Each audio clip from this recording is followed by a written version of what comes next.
Guys आज मैं आपके लिए लेकर के आया हूँ एक अमेजिंग सी सीरीज जिसका नाम है द ग्रेट डॉक्टर। इस सीरीज में दो डायमेंशन के गर्ल के बारे में बताया जाता है। सीरीज में हमें बताया जाएगा कि उन दोनों गर्ल की डेस्टिनी कैसे सेम हो जाती है और इस सीरीज में भर भर के एक्शन, ड्रामा, सस्पेंस भरा पड़ा है। अब यहाँ से हमारी ये सीरीज स्टार्ट होती है और हमें दिखाया जाता है शैंगजिन स्ट्रीट का सीन। और यहाँ पे ये हमारी सेकंड लेडी है जिसका नाम है मिस जून। और सैंगजिंग स्ट्रीट सिटी में वहाँ के हॉल में ऑप्शन हो रहा होता है जहाँ पे हमारी मिस जून आई रहती है वहाँ पे पिल खरीदने के लिए। और मिस जून की जहाँ तक हम बात की जाए ये इस सिटी की सबसे ग्रेट अल्केमिस्ट होती हैं। तभी वहाँ पे हम देख पाते हैं कि उस ऑप्शन हॉल की सबसे आखिरी पिल को सेल किया जा रहा होता है। उस पिल का नाम होता है स्कारलेट स्टेन पिल। और इस पिल को देख करके सारे के सारे लोग खड़े हो जाते हैं क्योंकि ये पिल काफ़ी ज़्यादा कीमती होती है और आपस में बात कर रहे होते हैं। तभी हॉल मास्टर कहता है ये पिल मास्टर नान के देख रेख में बनाई गई है और इस पिल में अभी तक कोई भी कमी नहीं है। इस चीज़ को सुन करके सब एकदम हैरान हो जाते हैं। अभी इस पिल को लेकर के कोई और पैसे लगा पाता तभी मिस जून जा करके सीधे 5 मिलियन चाइनीज युआन का बेट लगा देती हैं जिसकी वजह से ये पिल सीधे मिस जून को मिल जाती है। वहाँ पे बैठे हुए सारे के सारे मेंबर कह रहे होते हैं कि ये बेट आज तक की सबसे महंगी बेट है और इतनी ऊंची बेट तो आज तक किसी ने भी नहीं लगाई होगी जितनी मिस जून ने लगा दी है। अभी एक एल्डर और खड़ा होकर के सेम बात को रिपीट करता है और कहता है तुमने सही कहा, हमारी शेंगजिंग स्ट्रीट में इतनी महंगी बेट आज तक किसी ने नहीं लगाई है। इसी वजह से मिस जून को होली हैंड ऑफ जून जुई बोला जाता है और उनको अभी हाल ही फार्मेसी का प्रेसिडेंट चुना गया है। मगर मिस जून ने इसे मना कर दिया था। तभी मिस जून वहाँ पे बैठी होती हैं और उनके पास एक बंदा चल करके आता है जिसके हाथ में एक वाइन का ग्लास होता है और वो आकर के पूछता है कि मिस जून आपने आखिर क्या सोचा हाजी फार्मेसी के प्रेसिडेंट के तौर पे बनने के लिए। तभी मिस जून कहती हैं इतना भी बुरा नहीं है और मैं इस ऑफर को एक्सेप्ट करती हूँ। तभी मिस जून अपनी वाइन का एक सिप लगाती हैं और उन्हें चक्कर आने लगता है क्योंकि मिस जून के वाइन में किसी ने जहर मिला दिया होता है जिसकी वजह से मिस जून को वहाँ पे चक्कर आने लगते हैं और उनके और चारों तरफ दुलदुला सा उन्हें दिखने लगता है। और इस चीज़ को लेकर के मिस जून काफ़ी घबरा जाती हैं और ये सीन शिफ्ट होता है और हमें दिखाया जाता है डायमेंशन का सीन जहाँ पर जून क्वीन जून जुई को खींच रही होती है अपने घोड़े से और उसके पीछे मिस जून जुई की सर्वेंट मिस जून क्वीन से कह रही होती है प्लीज मिस जून को छोड़ दे। मगर इस बात को सुन करके मिस जून क्वीन जो घोड़े पे बैठी होती है वो कहती है मैं आज इसे जान से मार दूंगी और तुम एक सर्वेंट हो, तुम्हारी हिम्मत कैसे हुई कि हमारे बीच में बोलने की।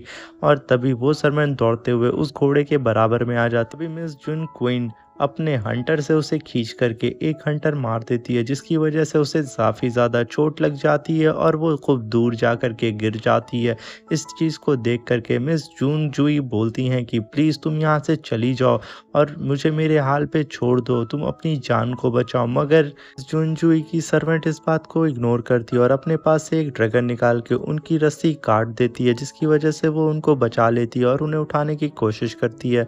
मगर जैसा कि वो देख पाती है कि मिस जून जुई काफ़ी ज़्यादा इंजर्ड हो जाती हैं और वो अपने सर्वेंट से कहती हैं कि तुम यहाँ से अपनी जान बचा करके भाग जाओ वरना ये तुम्हें जान से मार देगी। मगर उनकी सर्वेंट उनकी एक भी बात नहीं सुनती है और उन्हें उठाने लगती है और बोलती है कि हम दोनों ने साथ में जीने और मरने की कसम खाई थी और आपने मुझे अपनी बहन माना है तो मैं तुम्हें कैसे छोड़ के यहाँ से जा सकती हूँ। और फिर वो सर्वेंट मिस जून जुई को उठा करके वहाँ से ले जाने लगती है। इस चीज़ को देख करके मिस जून क्वीन एकदम गुस्सा आ जाती है और अपने घोड़े से उतर के कहती है आखिर मेरे सामने ये सर्वेंट इसे बचाने की कोशिश कर रही है। मिस जून जुई की सर्वेंट उन्हें अपने कंधे से सहारा दे करके धीरे धीरे आगे लेके जा रही होती। तभी मिस जून क्वीन अपने सर्वेंट से तीर कमान लेकर के उन लोग के आगे बढ़ने लगती है। इस चीज़ को देख करके मिस जून जुई की सर्वेंट मिस जून जुई को ढकेल करके कहती है आप प्लीज़ यहाँ से भाग जाइए। मगर मिस जून जुई कहती है नहीं तुम यहाँ से भाग जाओ।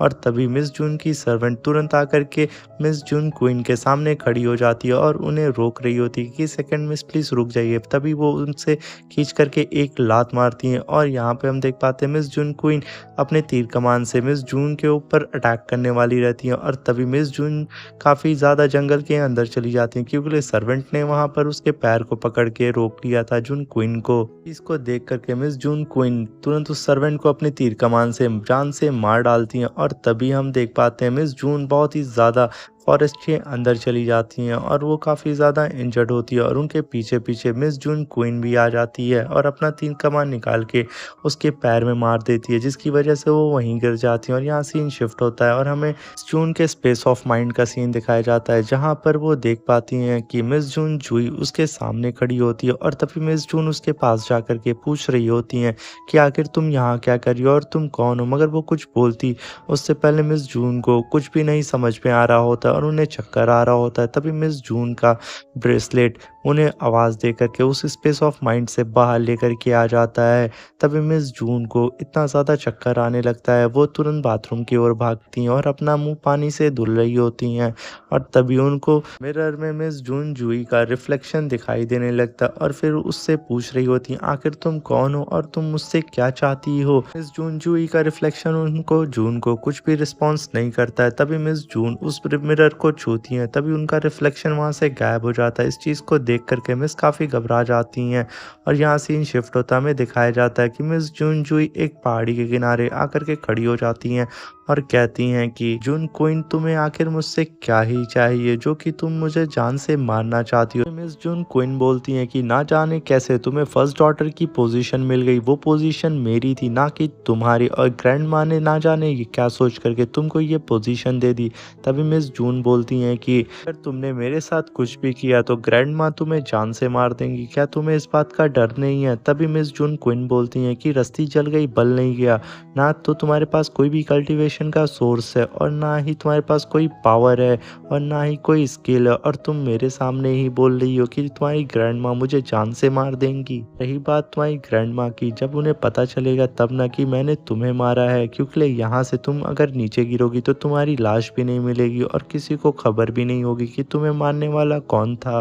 ये कह करके मिस जून क्वीन तुरंत मिस जून को एक लात खींच करके मारती हैं और कहती हैं कि तुम कचड़ा हो और कुछ भी नहीं और तुम मरना ही डिजर्व करती हो, और हाँ, हमारी बहन जैसी सर्वेंट को मैंने बहुत ही बुरी मौत दी है और हाँ, उसने मेरी स्कर्ट पे ब्लड लगाने की कोशिश की थी, इस वजह से मैंने उसके हाथ पैर कटवा दिए और उसके दिल को फाड़ दिया। ये सुन करके मिस जून और भी ज़्यादा टूट जाती हैं, क्योंकि इस दुनिया में उनके पास सिर्फ एक वही थी जो उससे प्यार करती थी। क्योंकि मिस जून जब 13 साल की थी तो उनके माता पिता एक एक्सीडेंट में जान से मारे जा चुके थे। इस टाइम मिस जून का सहारा कोई भी नहीं था उस सर्वेंट के अलावा, क्योंकि इस समय मिस जून के पास फैमिली के नाम पर सिर्फ वो एक सर्वेंट थी।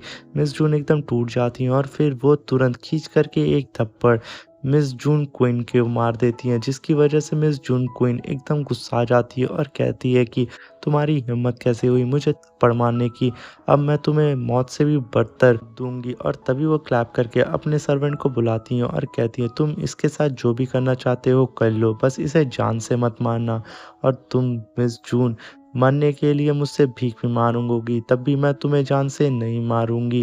ये कह करके वो उनको देख करके हंस रही होती है और उनके दोनों सर्वेंट मिस जून की ओर आगे बढ़ रहे होते हैं। अभी मिस जून इस चीज़ को देख करके वहाँ तुरंत खड़ी हो जाती हैं और धीरे धीरे पीछे बढ़ने लगती हैं पहाड़ी के किनारे की ओर और कहती हैं कि मैं तुम्हें शराब देती हूँ मिस जून क्वीन, तुम्हें मौत से भी बदतर मौत मिलेगी। और तभी यहाँ पे सीन शिफ्ट होता है और हमें दिखाया जाता है दूसरे डायमेंशन का सीन, जहाँ पर मिस जून एक बालकनी में आकर के खड़ी हो जाती है और उन्हें काफ़ी ज़्यादा चक्कर आ रहा होता है। तभी वहाँ पे ब्लैक होल अपीयर होता है, उसमें से मिस जून जुई का हाथ आगे आता और मिस जून को अपने अंदर खींच ले जाता और यहाँ पर मिस जून का और मिस जून जुई का दोनों की सोल मर्ज हो जाती है और मिस जून की सोल मिस जून जुई में चली जाती है और मिस जून जुई की सोल मिस जून में चली जाती है। इस बॉडी में मिस जून जुई होती है और वो बिल्डिंग से गिर रही होती है और वो जान से मारी जा चुकी होती हैं, और हम दूसरी तरफ देख पाते हैं कि मिस जून जुई जिसके अंदर मिस जून होती हैं बच जाती हैं और एक ब्लैकवुड क्लिफ जगह नामी जगह पर जा कर के गिर जाती हैं और वो एक फ्लावर के ऊपर गिरी होती हैं जो कि लोटस फ्लावर होता है। और तभी मिस जून का एआई ब्रेसलेट उन्हें जगाता है और कहता है मिस आप उठ जाइए। तभी मिस जून उठती हैं और वो सोचती हैं कि आखिर मेरे साथ क्या होता। तभी उन्हें याद आता है कि उनकी बॉडी की सोल एक दूसरे से बदल चुकी है और वो खड़े होकर के देखती हैं कि आखिर मैं किस दुनिया में आ चुकी हूँ, ये अजीब सी दुनिया कैसी है। और तभी मिस जून पैर से तीर निकालती हैं जो कि मिस जून क्वीन ने उन्हें मारा होता है और ये देख करके काफ़ी ज़्यादा वो गुस्साती हैं। तभी उनका एआई बोलता है कि मिस आप काफ़ी ज़्यादा इंजर्ड है। तभी मिस जून बोलती हैं मुझे जल्दी से हीलिंग पिल ला करके दो और तभी उनका एआई ब्रासलेट तुरंत उन्हें हीलिंग पिल देता है जिसे वो खा करके काफ़ी रिलैक्स फील कर रही होती हैं और अपने एआई ब्रासलेट से कह रही होती हैं कि न जाने ये कैसी दुनिया और मैं यहाँ पे कैसे आ गई। और मुझे जहाँ तक याद है मेरे सामने एक ब्लैक होल अपीयर हुआ था और उस होल से एक हाथ मुझे यहाँ पे खींच करके ले आया और ये दुनिया मुझे कुछ ज़्यादा ही अजीब लग रही है और ना जाने यहाँ पे कैसे हिडन खतरे होंगे। फिर उनका एआई ब्रासलेट बोलता है कि मिस आपने अभी जो हीलिंग एलेक्सर खाया था उससे आपकी इंजरी कहाँ तक हील हुई है। तभी मिस जून बोलती हैं कि मेरी बॉडी में काफ़ी सारे फ्रैक्चर और उस तीर लगने की वजह से मेरे पैर में काफ़ी बड़ा घाव हो चुका है और मेरी बॉडी में इनर ब्लीडिंग हो रही है जिसकी वजह से मेरी बॉडी अभी अच्छी तरीके से हील नहीं हुई है। इसको हील होने में काफ़ी ज़्यादा टाइम लगेगा। और ये सोच करके वो जंगल की और गहराई की ओर चली जाती हैं क्योंकि वो जंगल में यहाँ से निकलने का रास्ता ढूंढ रही होती हैं और ढूंढते ढूंढते वो काफ़ी थक जाती हैं और कहती हैं आखिर यहाँ पे कोई इंसान नज़र क्यों नहीं आ रहा है। अगर कोई इंसान मुझे दिखता तो मैं उससे यहाँ से निकलने का रास्ता पूछ सकती थी।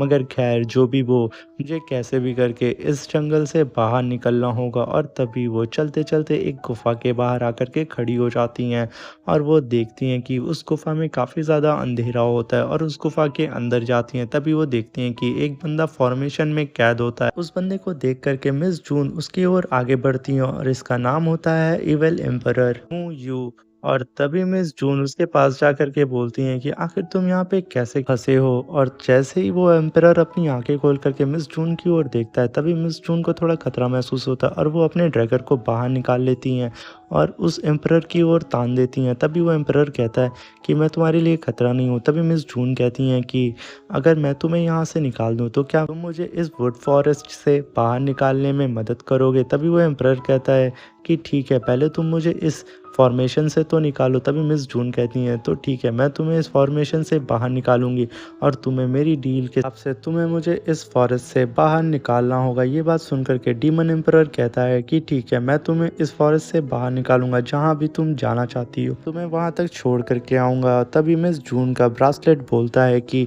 मिस आप ज़रा ध्यान दें, हम इस अनजान सी जगह पे इस अनजान से इंसान पे ऐसे यूँ भरोसा नहीं कर सकते हैं।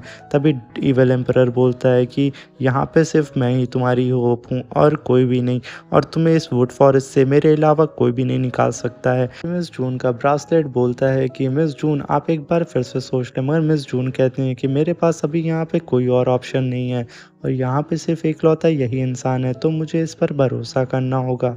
और तभी वो अपने ड्रैगर को खूब तेज़ी से पीछे खींच करके उसके अंदर काफ़ी सारी स्पिरिचुअल एनर्जी को डाल करके वो तुरंत थ्रो कर देती हैं उस फॉर्मेशन की ओर, जिसकी वजह से वो फॉर्मेशन वहीं पर ब्रेक हो जाता है और वो इविल एम्परर वहाँ पे आज़ाद हो जाता है। और वो आज़ाद हो करके तुरंत मिस जून के पास आता है और उनकी कमर में हाथ डाल के अपनी ओर खींच करके बोलता है तो तुम बताओ तुम्हें आखिर कहाँ जाना है।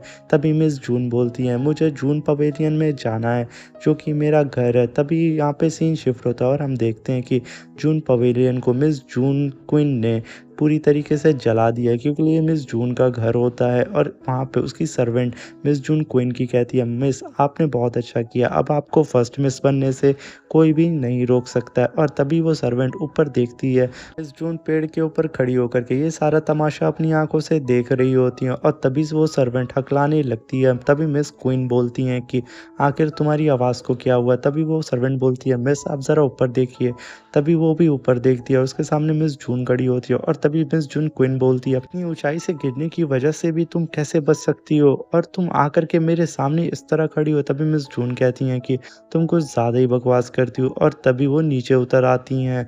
और तभी हम देख पाते हैं मिस जून क्वीन अपने हंटर को निकाल के कहती हैं तो कोई नहीं, तुम उस बार मेरे हाथों से मरने से बच गई थी मगर इस बार मैं तुम्हें अपने हाथों से मारूंगी, तुम्हारा गला दबा करके तुम्हें तड़पता हुआ देखूंगी, इस बात को तुम ध्यान में रखना। तभी मिस जून कहती हैं एक तो तुमने मेरे पूरे के पूरे घर को जला दिया और मेरी सर्वेंट को यानी कि मेरी बहन को भी तुमने जान से मार दिया। फिर मिस जून उस पेड़ से नीचे उतरती हैं और उड़ते हुए उसके पास जाती हैं और उसे खींच करके मिस जून क्वीन को खूब सारे थप्पड़ लगाती हैं। दे दना करके बारी बारी 1 2 3 4 थप्पड़ जड़ देती हैं, जिससे उसका गाल पूरा लाल हो जाता है और फिर उसे अपने हाथों से पकड़ के टांग देती हैं। और इस चीज़ को देख करके उसके सारे सर्वेंट मिस जून के ऊपर अटैक करने आते हैं। तभी मिस जून उन सारे के सारे सर्वेंट के हाथ पैर सब तोड़ करके एक बराबर कर देती हैं।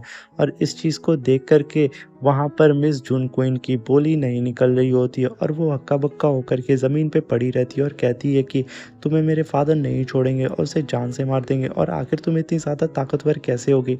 अभी तो तुम मेरे पैरों की धूल थी और तुम अभी कैसे उस पहाड़ी से गिरने की वजह से इतनी ताकतवर कैसे हो सकती हो? आखिर ये कैसे हो सकता है कि तुम मुझे मार सकती हो?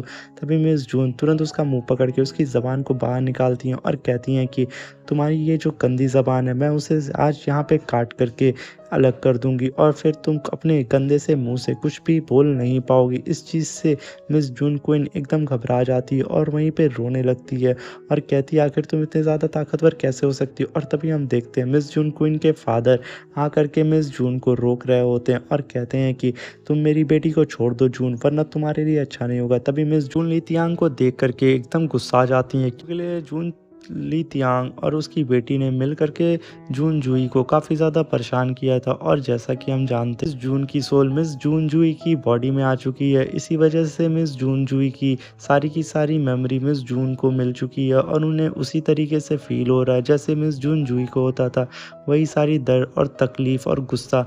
तभी मिस जून बोलती है, ली तियांग, एक तो तुम मुझसे ऊंची आवाज़ में बात करने की हिम्मत मत करो, क्योंकि मैं तुम्हारी फर्स्ट मिस हूँ। और रही बात तुम्हारी बेटी की, तो तुम्हारी बेटी ने मेरा पूरा का पूरा घर यानी कि मेंशन जला के राख कर दिया, मेरी ही आंखों के सामने मेरी सर्वेंट को जान से मार दिया है। तो तुम कैसे सोच सकते हो कि मैं तुम्हारी बेटी को छोड़ दूंगा? तभी ली तियांग आगे बढ़ के बोलता है कि लगता है तुम ऐसे नहीं मानोगी और तुम अपने पुराने पल भूल चुकी हो। तुम एक कचड़ा और वेस्ट हो और लगता है यहीं पे तुम्हें सबक सिखाना होगा। और इस बार ध्यान रहे कि हम तुम्हें जिंदा नहीं छोड़ेंगे और मैं तुम्हें यहीं पे जान से मार दूंगा। तभी मिस ली तियांग के ओर बढ़ती हैं। तभी ली तियांग अपने सारे के सारे सिपाहियों से कहता है कि तुरंत जाओ उसके ऊपर अटैक करो। मिस जून कहती हैं तो ठीक है, देर किस बात की, आओ और आजमा लो, देख लेते हैं इस बार कौन किसको टक्कर देता। और मिस जून वहाँ पे अपने डैगर को बाहर निकाल के देख रही होती हैं और उसकी बेटी की ज़बान को काट देती हैं। और इस चीज़ को देख करके ली तियांग एकदम गुस्सा आ जाता है और एकदम चिल्लाने लगता है और उसकी बेटी तड़प रही होती है। और तभी वो अपने सारे के सारे सिपाहियों से कहता है कि जा करके इसकी गर्दन काट दो और इसकी गर्दन मेरे पैर के नीचे लेकर के आओ। और तभी उसके सारे के सारे सिपाही जा करके मिस जून के ऊपर अटैक कर देते हैं। और तभी मिस जून बहुत ही शानदार तरीके से उन सारे के सारे सिपाहियों को टक्कर देती है और अपने डैगर की मदद से उन लोगों के सारे अटैक को डॉज करती हैं। और तभी वो इविल एम्परर बोलता है कि अगर तुम्हें मेरी हेल्प चाहिए तो तुम बताओ, मैं यहाँ पे आकर के इन लोगों को एक बार में मार दूंगा तुम्हारे लिए।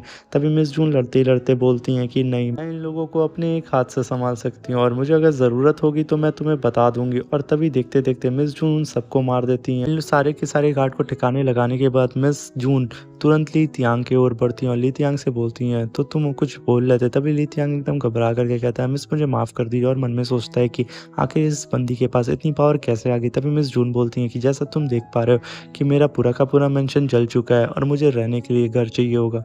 तभी ली तियांग बोलता है, मिस आप इस टेक के पार्क में रह सकती हैं, और उन्हें ग्रीट करता है। मगर मिस जून अभी भी खुश नहीं होती हैं और उसे घूर करके देख रही होती हैं और कहती हैं आखिर तुमने मेरे ऊपर हमला क्यों किया था। तभी ली तियांग बोलता है कि मिस मैं आपको सारी बात बता दूंगा, मुझे आपके ऊपर अटैक करने के लिए ऊपर से ऑर्डर आए हुए थे। तभी हम देखते हैं कि वहाँ पे मिस जून उसके आगे बढ़ते हुए कहती हैं कि तो ठीक है। तभी वो ली तियांग आगे वहाँ से जा रहा होता है, तभी मिस जून उसके पैर में मैजिकल नीडल से अटैक कर देती हैं जिससे वो नील डाउन कर सके। तभी मिस जून कहती हैं तुम कुछ भूल रहे हो शायद। तभी वो तुरंत उनके सामने नील डाउन करता है और यहीं पे हमारा ये एपिसोड खत्म हो जाता है।